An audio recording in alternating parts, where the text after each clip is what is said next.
रत्नागिरीत अगदी ऐन शहरात एक जिवंत समाधी आहे. इथे मुरलीधर मंदिर, हा इथून येतो तो भैरी देवस्थानाकडे जाणारा रस्ता आणि तो सरळ इकडे जातो. त्याच्याच बाजूला आहे मारुती मंदिर आणि समोर असलेली ही घुमटी. असं म्हणतात इथे ती जिवंत समाधी आहे.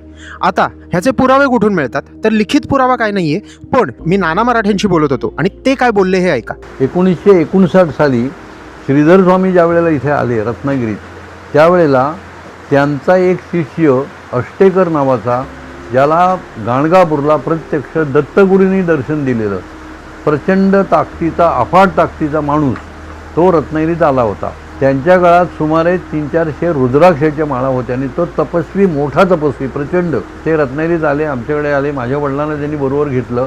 संध्याकाळी सुमारे 6-6:30ची वेळ होती इथून आणि म्हणाले ग्रामदैवत जे आहे त्या ग्रामदेवतेला पहिल्यांदा मला जायचं, त्याशिवाय मला कुठे जायला परवानगी नाही. इथून बाहेर पडल्यानंतर ते मुरलीधराच्या देवळाच्या पाठीमागे गेले आणि तिथे ते म्हणाले इथे कोणतरी मला हाक मारतोय, म्हणून ते पाठीमागे आले आणि तिथे समाधी जिवंत आहे.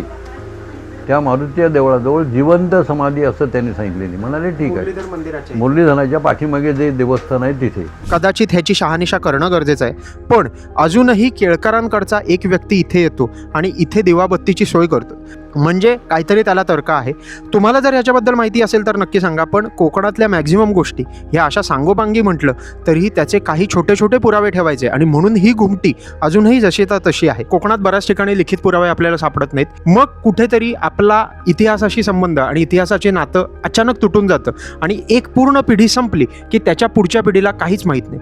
म्हणून अशी एक सांगोपांगी असली तरी एक महत्त्वाची घुमटी आणि त्या घुमटीत असलेली समाधी आणि ती जिवंत असावी हे सांगणारा एक पुरावा मी ह्या रीलमध्ये दिला. धन्यवाद.